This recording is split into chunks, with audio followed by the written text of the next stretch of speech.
Crime victim advocates here in Harris County are cautiously celebrating a key legislative breakthrough in the battle to deny bond to the most dangerous defendants. Fox 26 political reporter Greg Rugen here. He spoke with two of the citizen leaders who've lobbied hard to preserve innocent lives. Greg. Yeah, Rashi and Anthony.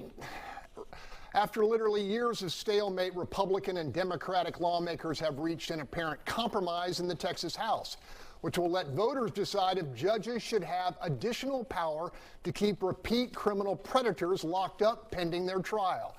None have fought longer or harder for this outcome than victim advocates Andy Kahn and April Aguirre. To all who are willing to take a stand to make Texas safer and stronger, we owe you our enduring gratitude. Governor Greg Abbott. April Aguirre, you've been fighting for your niece, Arlene Alvarez, and all the other victims. SJR 5 appears to be heading to the House floor with the support necessary to get it on the ballot. What does this mean for Texas? Since our Constitution was written here in the state of Texas in 1847, criminal behavior has evolved, and we have to evolve to match the criminal element. Unfortunately, right now, we're not doing that. Criminals have become more violent, and we are not targeting the Walmart shoplifter.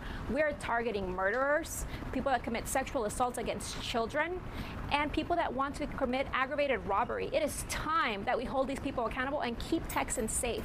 Andy, we're close to the finish line on this. What will it mean in terms of keeping our community safer? All along, we have always felt that Texas voters should be able to decide whether judges should have discretion not to grant bond to defendants charged with certain violent crimes.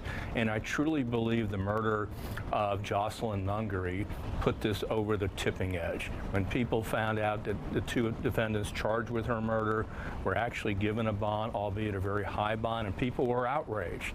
And we're saying the judge has no choice. April, is there any doubt in your mind that people who are dead now would still be alive had this law been in place 5, 6, 7 years ago?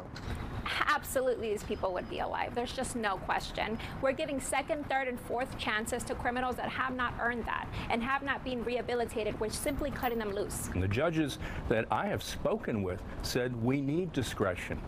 And it's time, if you give them discretion, that also means they don't have an excuse. And that means they're accountable to the voting public. This compromise measure must still gain 100 of 150 votes in the House and then be accepted by the Texas Senate. Important to note, influential Houston Democrats Gene Wu and Jolanda Jones voted in favor of the bond reform deal, but have not yet responded to our request for comment. Rashi? All right, very interesting there, Greg. Thank you. You bet.